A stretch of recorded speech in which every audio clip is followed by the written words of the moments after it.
16वां अध्याय भुवन कोश का वर्णन। राजा परीक्षित ने कहा, मुनिवर, जहां तक सूर्य का प्रकाश है और जहां तक तारागण के सहित चंद्रदेव दीख पड़ते हैं, वहां तक आपने भूमंडल का विस्तार बतलाया है। उसमें भी आपने बतलाया कि महाराज प्रियव्रत के रथ के पहियों की 7 लीकों से 7 समुद्र बन गए थे, जिनके कारण इस भूमंडल में 7 द्वीपों का विभाग हुआ। अतः भगवान, अब मैं इन सब का परिमाण और लक्षणों के सहित पूरा विवरण जानना चाहता हूं, क्योंकि जो मन भगवान के इस गुणमय स्थूल विग्रह में लग सकता है, उसी का उनके वासुदेव संज्ञक स्वयं प्रकाश निर्गुण ब्रह्म रूप सूक्ष्मतम स्वरूप में भी लगना संभव है। अतः गुरुवर, इस विषय का विशद रूप से वर्णन करने की कृपा कीजिए। श्री सुखदेव जी बोले, महाराज, भगवान की माया के गुणों का इतना विस्तार है कि यदि कोई पुरुष देवताओं के समान आयु पाले तो भी मन या वाणी से इसका अंत नहीं पा सकता। इसलिए हम नाम, रूप, परिमाण और लक्षणों के द्वारा मुख्य मुख्य बातों को लेकर ही इस भूमंडल की विशेषताओं का वर्णन करेंगे।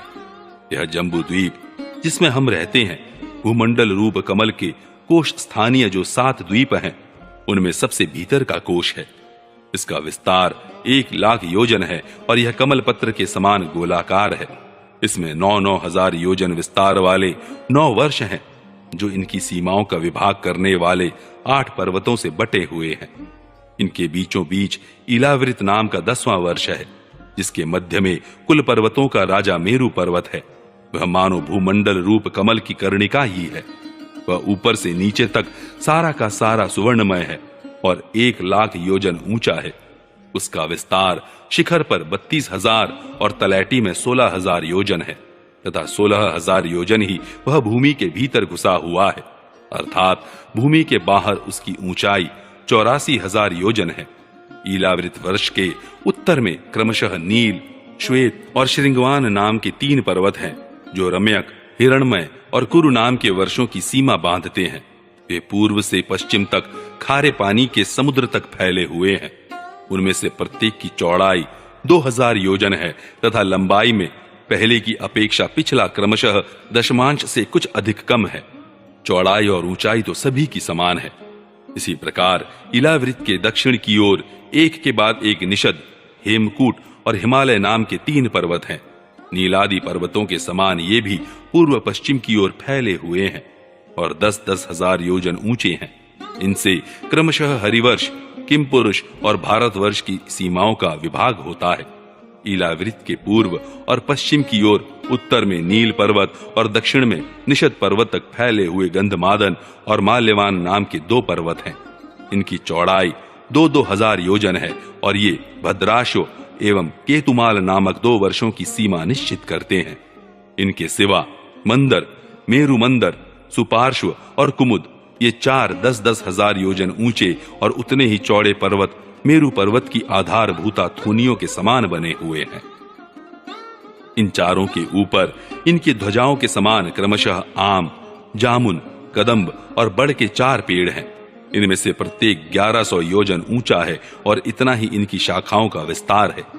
इनकी मोटाई 100 योजन है। भरत श्रेष्ठ, इन पर्वतों पर 4 सरोवर भी हैं, जो क्रमशः दूध, मधु, ईख के रस और मीठे जल से भरे हुए हैं। इनका सेवन करने वाले यक्ष, किन्नर आदि उपदेवों को स्वभाव से ही योग सिद्धियां प्राप्त हैं। इन पर क्रमशः नंदन, चैत्ररथ, वैभ्राजक और सर्वतोभद्र नाम के 4 दिव्य उपवन भी हैं।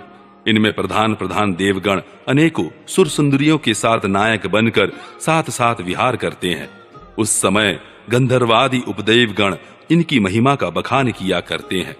मंदराचल की गोद में जो 1100 योजन ऊंचा देवताओं का आम्र वृक्ष है, उससे गिरिशिखर के समान बड़े बड़े और अमृत के समान स्वादिष्ट फल गिरते हैं। वे जब फटते हैं तब उनसे बड़ा सुगंधित और मीठा लाल लाल रस बहने लगता है। वही अरुणोदा नाम की नदी में परिणत हो जाता है। यह नदी मंदराचल के शिखर से गिरकर अपने जल से इलावृत वर्ष के पूर्वी भाग को सींचती है। श्री पार्वती जी की अनुचरी यक्ष पत्नियां इस जल का सेवन करती हैं। इससे उनके अंगों से ऐसी सुगंध निकलती है कि उन्हें स्पर्श करके बहने वाली वायु उनके चारों ओर 10-10 योजन तक सारे देश को सुगंध से भर देती है। इसी प्रकार जामुन के वृक्ष से हाथी के समान बड़े बड़े प्राय बिना गुठली के फल गिरते हैं। बहुत ऊंचे से गिरने के कारण वे फट जाते हैं। उनके रस से जंबू नाम की नदी प्रकट होती है, जो मेरु मंदर पर्वत के 10,000 योजन ऊंचे शिखर से गिरकर इलावृत के दक्षिण भूभाग को सींचती है। उस नदी के दोनों किनारों की मिट्टी उस रस से भीगकर जब वायु और सूर्य के संयोग से सूख जाती है, तब वही देवलोक को विभूषित करने वाला जाम्बुनद नाम का सोना बन जाती है। इसे देवता और गंधर्वादि अपनी तरुणी स्त्रियों के सहित मुकुट, कंकण और करधनी आदि आभूषणों के रूप में धारण करते हैं।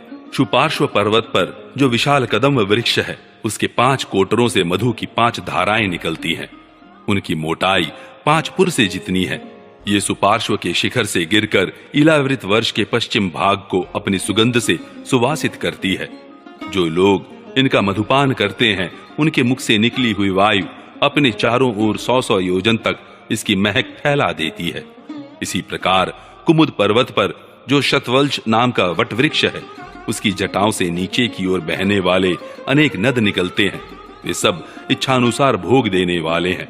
उनसे दूध, दही, मधु, घृत, गुड़, अन्न, वस्त्र, शैया, आसन और आभूषण आदि सभी पदार्थ मिल सकते हैं। ये सब कुमुद के शिखर से गिरकर इलावृत के उत्तरी भाग को सींचते हैं। इनके दिए हुए पदार्थों का उपभोग करने से वहां की प्रजा की त्वचा में झुर्रियां पड़ जाना, बाल पक जाना, थकान होना, शरीर में पसीना आना तथा दुर्गंध निकलना, बुढ़ापा, रोग, मृत्यु, सर्दी गर्मी की पीड़ा, शरीर का कांतिहीन हो जाना तथा अंगों का टूटना आदि कष्ट कभी नहीं सताते और उन्हें जीवन पर्यंत पूरा पूरा सुख प्राप्त होता है। राजन, कमल की कर्णिका के चारों ओर जैसे केसर होता है, उसी प्रकार मेरु के मूल देश में उसके चारों ओर कुरंग, कुरर, कुसुम्ब, वैकंक, त्रिकूट, शिशिर, पतंग, रूचक, निषद, श्रीनिवास, कपिल, शंख, वैदुर्य, जारुधि, हंस, ऋषभ, नाग, कालंजर और नारद आदि 20 पर्वत और हैं। इनके सिवा मेरु के पूर्व की ओर जठर और देवकूट नाम के 2 पर्वत हैं, जो 18,000 हजार योजन लंबे तथा 2-2 हजार योजन चौड़े और ऊंचे हैं। इसी प्रकार पश्चिम की ओर पवन और पारियात्र, दक्षिण की ओर कैलाश और करवीर तथा उत्तर की ओर त्रिशृंग और मकर नाम के पर्वत हैं। इन 8 पहाड़ों से चारों ओर घिरा हुआ सुवर्णगिरी मेरु अग्नि के समान जगमगाता रहता है। कहते हैं, मेरु के शिखर पर बीचों बीच भगवान ब्रह्मा जी की सुवर्णमयी पुरी है, जो आकार में समचौरस तथा करोड़ योजन विस्तार वाली है। उसके नीचे पूर्वादि 8 दिशा और उपदिशाओं में उनके अधिपति इंद्रादि 8 लोकपालों की 8 पुरियां हैं। वे अपने अपने स्वामी के अनुरूप उन्हीं दिशाओं में है तथा परिमाण में ब्रह्मा जी की पुरी से चौथाई है।